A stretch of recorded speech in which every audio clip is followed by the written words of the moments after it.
Okay, we're going to look at another article here from the same company, and I like a lot of their articles that come out because it really just kind of sets me up as a platform. A lot of their articles go into some detail, but then they're like, well, what's up with that? Or they act somewhat ambiguous about it, and that's what I try to take out of the situation if you watch my videos. I like their symbol down here, down at the bottom where it has an Orion type symbol. I always felt like that was akin to the ancient Apollo astronauts and some of their patches that they had onto them, and it looks like they had put that together with it. But where we're looking at here is Anatolia. What we know today is Anatolia, but what today is called Turkey. But make no misnomer, before that it was known as Anatolia, and was for so many thousands of years, and that had to do with Anat, and this goddess, which is a daughter of a god, just a little south of here and just a little west of here. You can't see it in the picture, for there's the Mediterranean that's there, just below that building kind of that you see, or the mausoleum type thing that you see there. But it's also known geographically as Asia Minor. And a lot of people think that, I don't know, well, whenever you go past this point, well, you're already in Asia. This is just the little lobe. So this is Asia Minor, and all the rest of it is Asia. So Sumeria, even though it's Middle East, and that's what I studied, it's really, well, it's the middle of the Eastern area. And there's the Far East, and that's the Orient. Although today we think of Asians as being actually Oriental people, and it's been thrown out that way so much, it's taken on this effect, and it seems like people anywhere east of this map here don't know kind of whatever went on in history and stuff. And in fact, in this area here I was looking at before starting this, and then again I could sit here for hours without even starting the video and just keep going through things that had happened through time that we know through archaeological studies and so on, and mythology and stuff about this same type of area. Make no mistake of it, this is the top of the Fertile Crescent that has a big arc like a boomerang and runs through Sumeria, and ancient Sumeria, up through Anatolia here, which we associate with Assyrians and so on like that. But in this area were the Hittites and other people, and just a little west of here was Troy and so on. But down south of here and running to the Fertile Crescent through the ancient Egyptians and so on. Now, the cities that are picked out here are kind of weird, so it's made off to be like an old map and a puzzle and put together, and there's a missing piece. And I like that depiction too, because I talk about things on that same ideal, where here's a piece of a puzzle. And they're just going to talk about this in a bland, open way. But if you've looked at some of my other videos and put together what we've known so far, it seems like you've been able to make a whole lot more connections. Now you'll see this person that's up here, whoops, and he kind of looks like a depiction, well, out of The Hobbit, or depictions of that time, and that makes somewhat sense. Has kind of a blonding, brownish, chestnutish, auburn hair, if you will. But right above that is Nimrod, and that is Nimrod Dag that's there. Now just above this is the Black Sea and so on that we know of, and over here in this missing spot, and the start of it, is the Caucasus Mountain region up area that runs on through, and of course where Noah landed and those type of things. And this city here, Mari, it has Mardin. We know about Marduk. Well, also we know about Moses, or Moses, and it means comes from the waters. And these waters run pretty far away, all the way down through between the Tigris and Euphrates. Even though it seems like it's nomenclated that it picks up at Sumeria, ancient Sumeria, in the Bible and runs through, and of course Abraham and his ideal of coming down. But a lot of people have made connection that there was a Urfa here too. In fact, here in the center of this picture is Sanli Urfa, but it wouldn't make the timeline correct of the biblical concept, but in reality it would be something like this.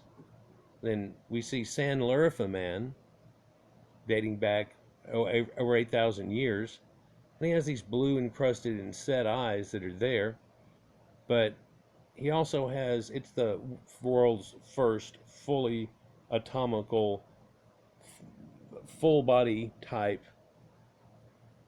statue there is in the world, really. But you look at it and it's almost like, well, it's kind of no different than Easter Island statues when you dig them out. When I was a kid, you know, there was Styx, the group, not the river, but their connections. They had this Pieces of Eight album, and on the front of it, I believe that's the album that it was those Easter Island statues and stuff. And of course, we probably remember recently from Night at the Museum, and You Want Gum Gum Dum Dum, and the Easter Island statue was there.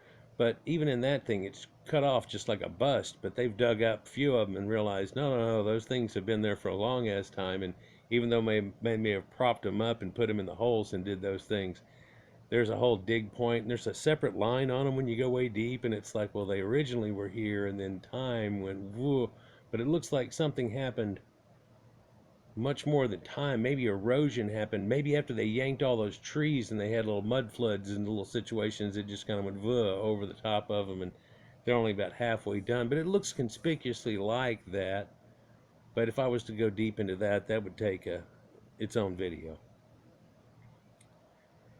But San Lurfa, man, you know, let me go back into that when I was a kid type of crap. But whenever I was young, Cro Magnon man was looked at as being ugh, and way below Fred Flintstone, and sure as hell not anything like Fred Flintstone, for he was like trying to pull off a modern thing.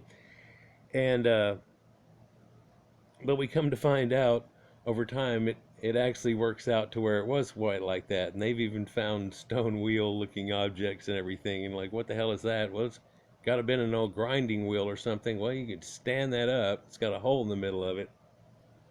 Won't take too much time. Hey, you know, there's these ruts all over here that have been deeply carved into the thing. It's how many thousands of times would somebody have to go back with a cart that had a lot of weight on it, or stone wheels and a lot of weight, to be able to do something like that? Must be something we're not figuring into this equation. I haven't even got started on the article.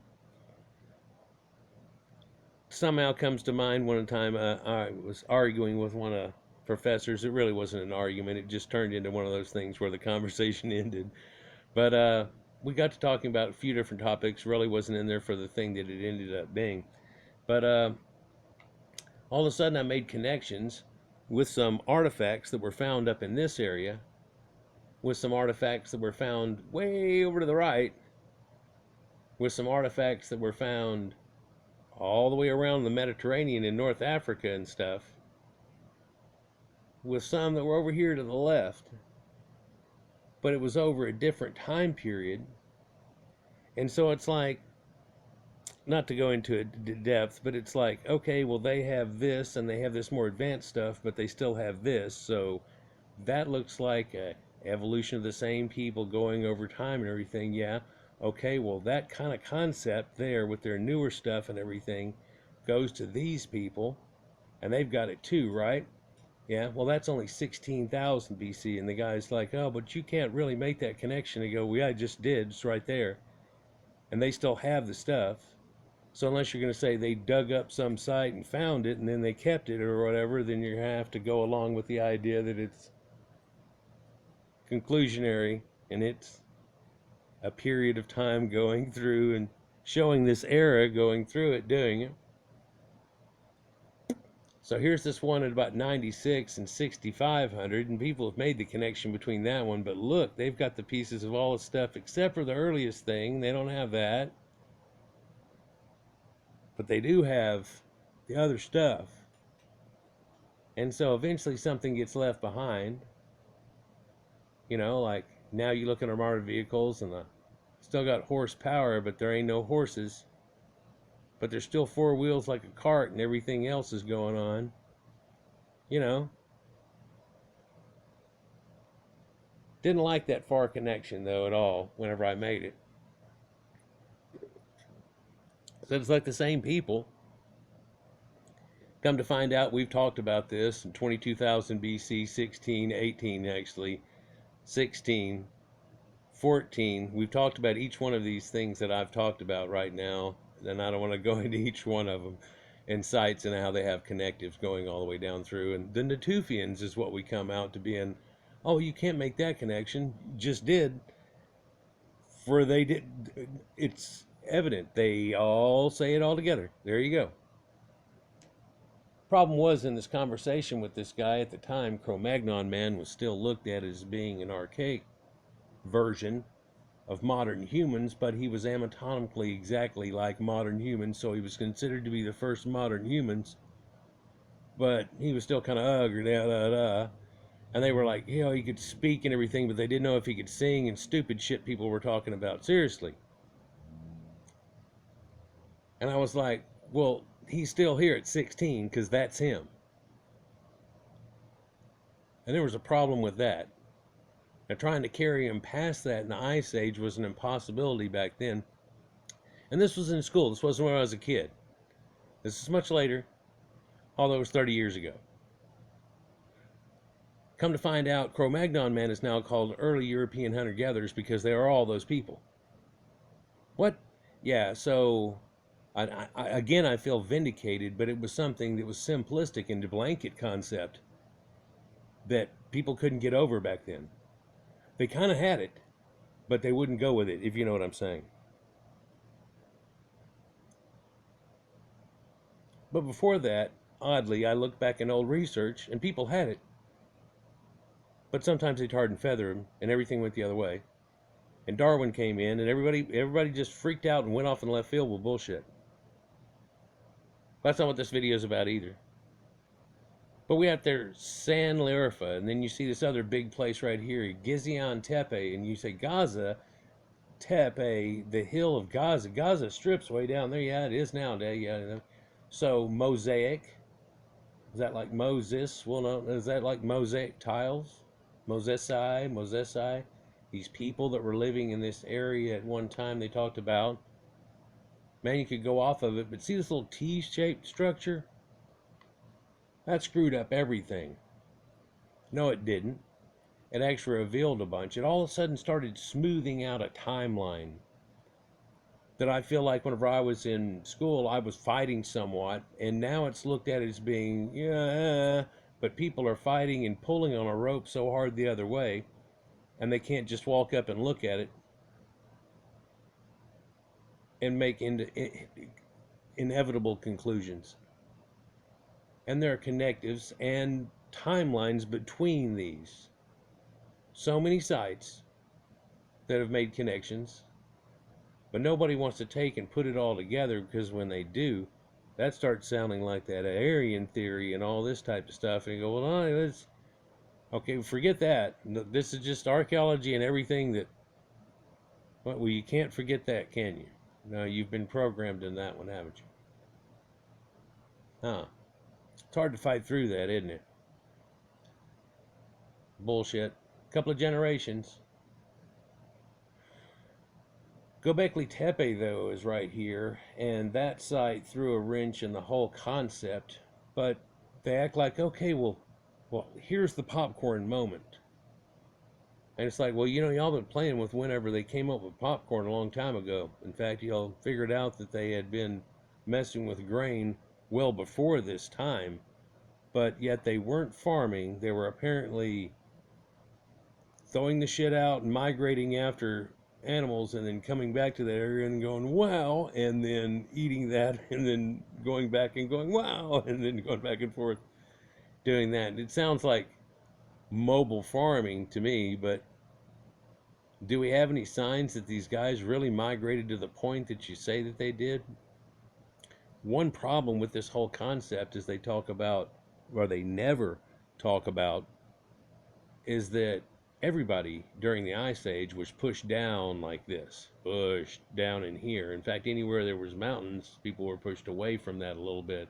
Little glaciers up in places and stuff, and I don't know if they want you to believe that people were living on them like Eskimos and stuff. You see people be able to pull off ice things going on, and the famous picture I wish I could just pop up right now of Cro Magnon men carrying wood and everything and having this ancient structure, mammoth bones, a whole dome. I've showed you, in my video game, going there and showing you stuff like that. But that would have been more of a winterish situation. But also, that would have been pushed way down here. And a lot of the people were pushed way down. A lot of the people that you consider northern would have been kind of middle, eastern at this time, too. Wow, let's get into this. I'm past 15 minutes. This just came out September. Ancient Gods in Anatolia. Founders of the Neolithic era. Almost 12,000 years ago, in the remote access or recesses of Anatolia, today's southeast Turkey, something happened that seemingly overnight completely changed the course of human evolution.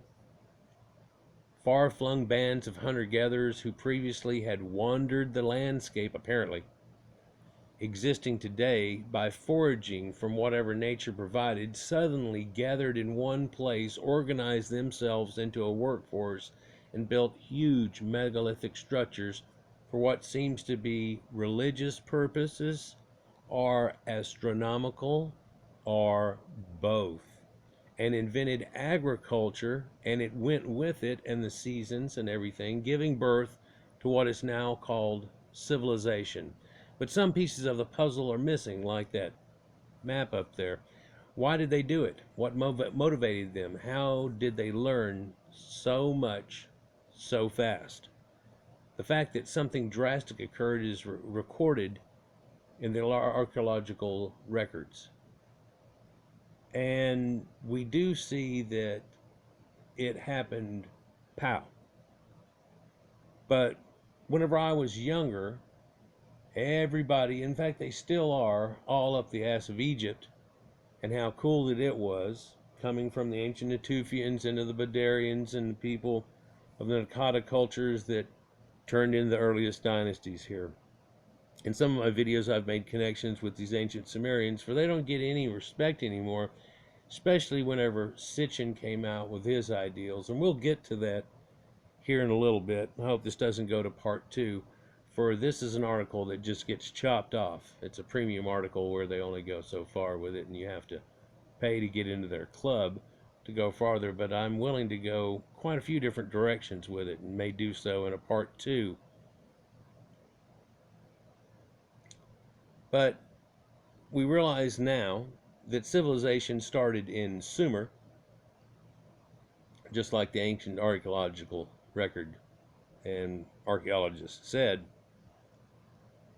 and rapidly comes to here also. But it depends on what you're calling civilization as to where or whether or not you're willing to go with here or there and so on. They find ideograms in Egypt at a time that's like a Phoenician type script had not quite been written yet. But it seems like it come from that. For it's really a symbol of a bird, and B is for bird. A is for apple, B is for ball. Right. A is for Aleph, B is for beta, alpha, beta. But Sumerians had this going on too. What they try to use is a way of linguistics that screws it all up. And there was this Hamo-Semitic Asiatic thing going on, and there was this, there was that, and the other. Well, if you look at it in modern day, you'd say, well, there was French, and then there was English, and then there was Spanish. Well, okay, well, that's a Latin dialect, and that's derivative off of this, and that's a Proto-Indo-European or Aryan type dialect, and French, of course, derives from the same type of thing, and you go, they're nowhere near the same language. You'd be surprised. And if you step them back a couple of steps, you'd be real surprised how that works out. In fact, they've projected that if you step it all the way back, there was a common linguistics to where, within a variation, all of these people at one time would have understood. The confusion is, did they all come from one place?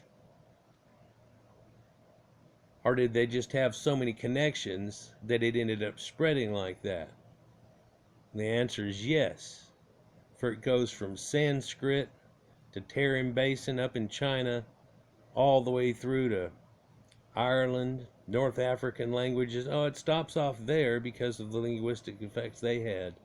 But everything else it connects into. But there's the loan words and crap like that. Here we're looking at the ancient Egyptians, and they draw with a few colors, simple colors, like if you were a kid pretty much, and they only gave you 8 crayons, what you would draw things like. And they're harvesting wheat here. They have rakes on them. He's got a stick, not a shepherd's hook or anything, that he's working cattle with. You can see there are specialized cattle already, where there are white cattle and there are red ochre cattle, and they're really working with this goldenish weakened color of yellow ochre, and working with red ochre and some black, and open spots, making it white.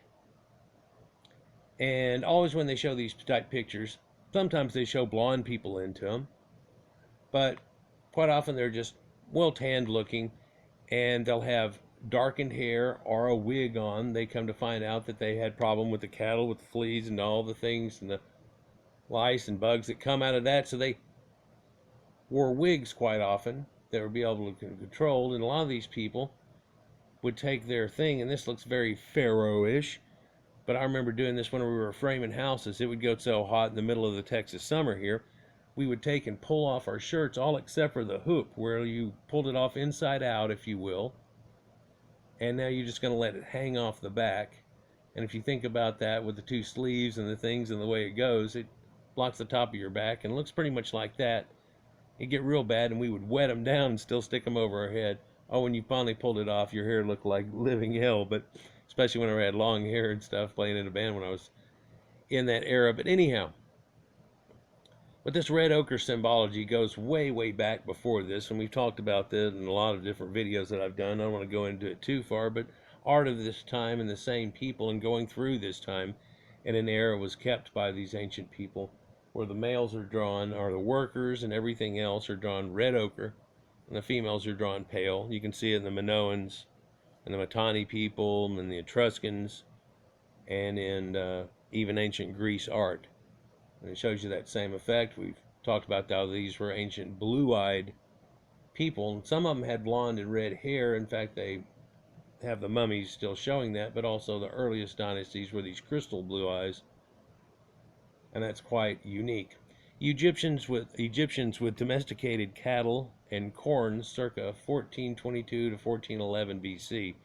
So this is up in the Middle Kingdom type of era, but they had gotten these cattle. They've figured out now genetically that they're domesticated cattle from a long time before this.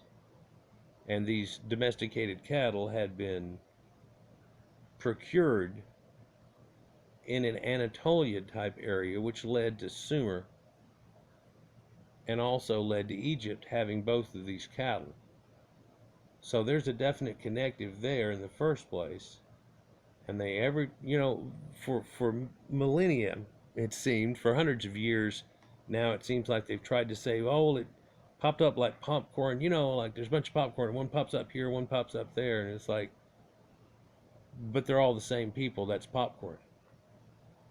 And maybe it popped before then, and there was no record for it, and everybody said, oh, Sumer went pop and Egypt was right after, and pop, and then Egypt even outdid Sumer with their things because of what happened to, or Egypt, yeah, it outdid Sumer due to what happened with the Akkadians and all those things. And it seemed like because of that, they never grew farther to a point, but also they weren't really stonework able, because there wasn't quarryable stone just right there. You'd had to go into the Zagros Mountains and so on like that, and a lot of that stone isn't granite and so on to do their type of stuff with. But they had found a cooler thing that we still use to this day, which sometimes when people say, well, work with stone, well, it's because of lasting. But in that same effect, you have bricks that we use today on houses and stuff, and it's looked at as being a modern form of everything happening. It's kind of like they used to build their house out of straw, and then they built it out of wood, and they built it out of bricks. Whereas the house is built out of stone. They just kind of leave that out of there, don't they? Everything mankind experiences today in terms of a common worldwide system of physical infrastructures and political organizations, everything known about farming and raising animals for food, everything practiced when it comes to specialized labor, including every time a child is asked what he or she wants to become when they grow up, every church, mosque, temple, or house of worship passed in the course of a day's travel, even a modern worldview, all began on the plains of Anatolia almost 12,000 years ago. It marks what is called the birth of civilization now, all of a sudden, and no one knows what happened to spark its appearance. So all of a sudden they're talking about popcorn, and they're like, well, they must have had developed corn into popping corn at one time. How long did that take? Well, we find this ancient burial, and they've got, yeah, it's popcorn. Huh. So how far does popcorn go back? Or people going pop? As we go back and we find more and more of these sites, what's amazing is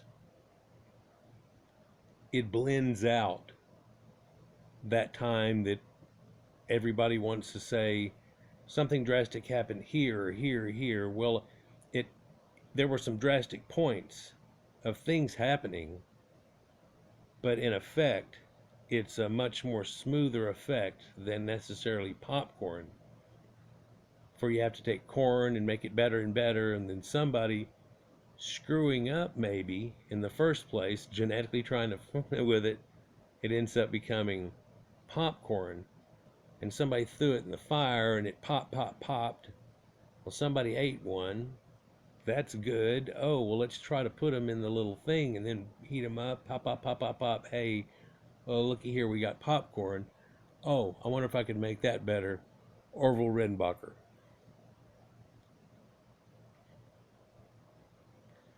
But does it seem strange? It seems strange to me that they used to say, yeah, it was about 2,500. No, it was about 3,500. It was about 3,800.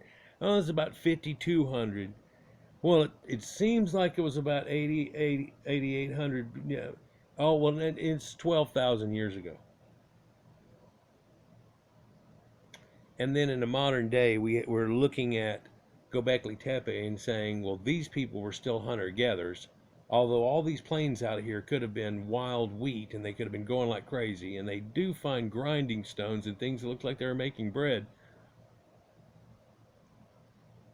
But they're still, they must have been no matter. Well, what if we found another little hill, and under that it go, well, here's 22,000, because we've already found it at Kamyana Mohila. But it's different. There's a structure of ancient rocks that are all collapsed together, making natural caves that they hollowed out and made even more, and they've got all these depictions in there. And there's a man on a horse already below the level that they had agreed on. Yeah, you're at that level. Isn't that amazing? And all this scratched lingo that people have put up together, and they go, oh, this is just proto-linear A, this is pretty simple. And they're talking about Inanna and Utu and the proto-Sumerian gods, and the people talk about in the Sumerians, when they know all about it and everything, and these Anuna gods that come out of it. And we'll get into that here in a minute, but the ancient lords of Arata that they had talked about in their story, and it must have been up in ancient Anatolia. People say, oh, well, it was just north, so that was Assyrians. And it's like, no, that predate the Assyrians, and that wouldn't be them that popped up like popcorn coming out of the top group above that Mari that we looked at in the very first, in one little area. And then there was these Hittites that popped up over here, but There are people that blanketed into this area that they found genetically that about 65, 6,900 years ago ended coming up too. So oddly, that comes real close to a biblical type concept, but not at all if you go verification word for word. I've put a few of these things together for y'all, some puzzles about what I figured out of it, but each little statement like that, if I go off and try to verify what you're thinking now, takes a whole video. And I've already made that video about 1.5 years ago. And I did another one about 2.5 years ago too. May have to make another one soon. For in this time, there's all this missing space in an area. It's just a lacuna. But we try to bring that together. There's got to be something that you can say more about it. Well, let's look more here. The Neolithic agricultural revolution, called the Neolithic, which means new stone age, neo, new, and lithic, meaning stone, or the agricultural revolution. It changed modern man. It's only been known since 1994. When and where it happened at all before the discovery of Göbekli Tepe, it was assumed that the discovery of agriculture took place in Mesopotamia and Egypt, about some 6,000 years ago. And that is 4,000 BC, and that pegs that biblical timeline concept in the area, but not in reality for Göbekli Tepe. Just north of there shows, oh, no, they already have agriculture going on, but hold on. They have this zodiacal concept already going on. They already have sacred architecture and sacred geometry put into it, and it also is these circles that carry all the way through time, like places like Arkham, Stonehenge. But they have that, and these cool T-pillars and everything going on with carvings onto them and everything, which, you know, they don't have on the Stonehenge type concepts, huh? But at 10,000 years before, isn't it just a revelation in itself? But the trigger that set the human species off on a whole new path is still undiscovered. Well, it looks like it wasn't a popcorn situation, but it comes out of Cro Magnon man. And again, back at this time, they were saying that this was not Cro Magnon man. But now they have to say, well, Cro Magnon is still extant today. His haplogroup still exists. This is Cro Magnon woman type. Yeah, she has auburn type of hair. She has teeth around her. You would think of it almost looking like an Indian person. Knock, knock. Especially when you look at her more and look at her sash and the way she's doing and grinding this stone, and everybody says, oh, that's something like an Indian. Oh, the Egyptians did the same thing. What? Yep. She has green eyes.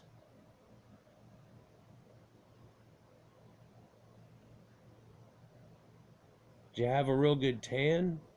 She may have back in those days, for they always were constantly out doing. But once it got to a certain point, women didn't have to toil so much anymore, being inside of structures that they built out of straw and wood before even the stone thing got going on, or the bricks later. They didn't have so much of a tanning effect anymore, and then that's why you see in that art the red ochre men were tanned and the pale women. It signified more than just a simple thing. That red ochre color is on her right here in this dyed little pattern. They found these grinding stones. I got a video coming up I guess I need to do to connect this, but they found grinding stones over 30,000 BC. What the hell? It looks just like this, where they had found a stone that it would work with good, but after doing it for a long time, there's this sallowed area that fit a stone, and in some of the cases they go, and here's the stone. Yeah, it's like Goldilocks. It's like somebody's been sleeping in my bed. Somebody's been doing something and making bread. Yeah, well, here it is right here. But it's 30,000 BC. You've got to be crazy, because that'd be people making bread or something with oats or oatmeal. No, it is 30,000. Dude, what? There have been many theories set forth. Of course, some attribute the revolution to visitors from the heavens. The ancient alien theory postulates a celestial entities that jump-started human civilization for any number of reasons, ranging from sheer altruism to self-ambition. These theories have their basis in an ancient mythology that first came to public attention with Zechariah Sitchin's translations of the Sumerian texts that speak of the Anuna gods from the heavens and their interaction with primitive human beings. I feel compelled, after this just keeps happening over and over again, to end up actually finally making a few videos about that box over here and the elf on a shelf that I keep telling you, oh, there's an elf on a shelf over here. But I don't want to talk about it. I don't want to be that guy that goes, and it was aliens. But if you want to go that way, there's all kinds of evidence. In fact, these Sumerians talked about how their gods are up in heaven, and whenever this thing happens, they go to heaven and so on. Because they had that, and then they pulled off this idea that goes back many tens of thousands of years, when people died and birds took their things and they flew them up and they took them into the heavens where their ancestors used to be. And you put it all together, in a modern day, we can't get away from the fact that the God of the Bible is in that same situation, because it comes from that Sumerian thing, that comes from the concept that goes way back before that, if you will, simply with this bird concept. It's where the angel thing still hangs in, and people, and they get their wings every time a bell rings.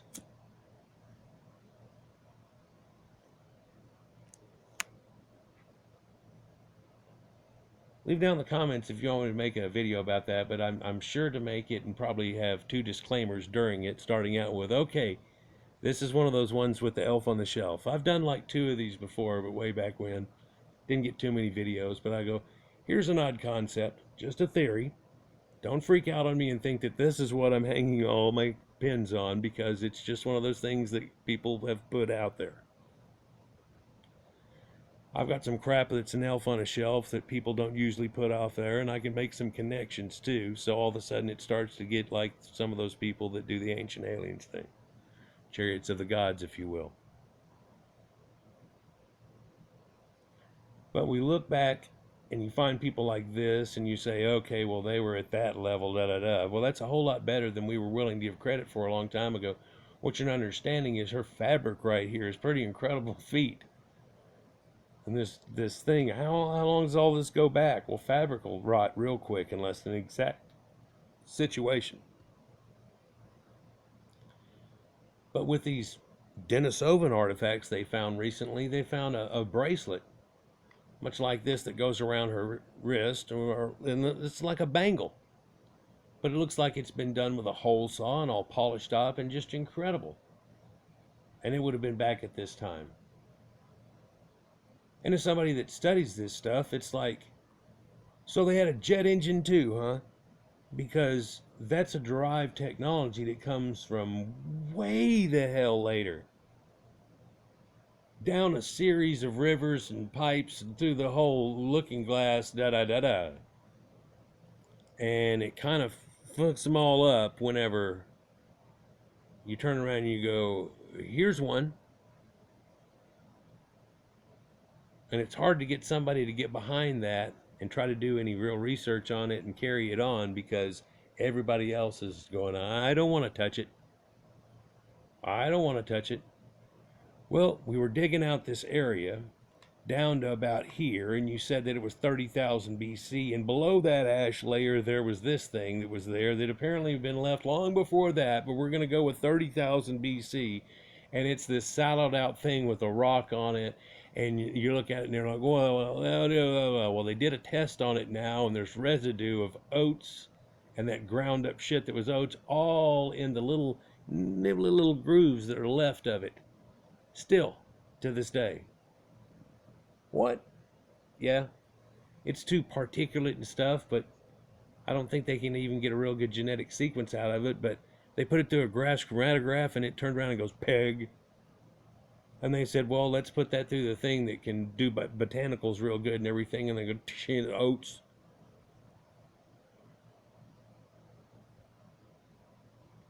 I'm going to wish that I had this picture in that video whenever I do the next one about it. I may do it here pretty soon, but I hate the missing spot. So I try to fill it in somewhat. But also there's this idea of all of a sudden, well, there's more than one place that did it. Well, there's popcorn that happened. Okay, well, everything popcorned at once. Well, that has to, no, that's aliens. Well, now we've got Göbekli Tepe. Well, they had encounters with aliens, and that led it to everybody else changing and everything. That was a rapid evolution of one group of people here. But how far does that go back? For if we look at Cro Magnon's DNA that they've been able to sequence from 30,000 years ago, is haplogroup still extant today? Still there. Those people still exist. How far can we go back in technology? A lot of things people don't want to look at. Those cart ruts I talked about in the beginning part of it, and you go, well, they invented the wheel somewhere in here in Sumeria about 5,000 years ago, and you go, here's ruts that are older than that, the hell?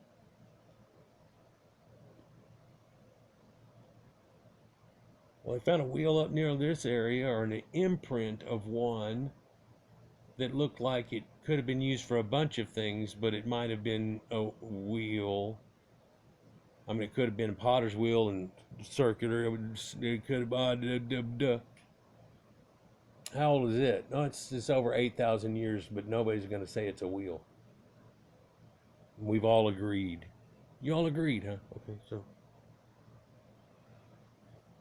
Anyhow, guys, this area up here, other than Göbekli Tepe, shows 8 other sites that are all around this, and this San Larifa leads through time. In fact, it becomes Odessa of the biblical times and so on, and King Isis, and these things that are all pretty hush up. No, the only thing that happened then was da-da-da, and this light beamed down in one spot, and no, there was a whole lot more going on. In fact, whenever you say there was a flood that killed the whole world, all this other shit was still going on. How's that work? Well, it wasn't there. It was just Sumeria. Yeah, we know that now, and so we put it all together, and we find it. It's not even a story about one people, but it's got a lot of pieces about this whole people as a whole, doesn't it? Oh, well, it said tell tribes in the thing. Yeah, it did. Yeah, it did, but it put them all in one boat. And in fact, that was many different people's boat that at one time had come together. But you have to get a biblical idea of something like the Tower of Babel. Wasn't, well, it's Sumeria, but no, it goes back well before that. In the time of the Sumerians, they have another linguistic going on from that Proto-Indo-European language where they could all talk to each other and pretty much understood it, and it got destroyed. Too far flung. Changed a couple of steps, and then there was so much difference it wasn't the same anymore. Might have been well talking to French. Well, not really. Not if you just go back a couple of thousand years. But in a modern day, yeah. And so you have this missing fog. Really wasn't there until recently. And in fact, it looks like somebody's got a fog machine and they're trying to put a big smoke screen out there.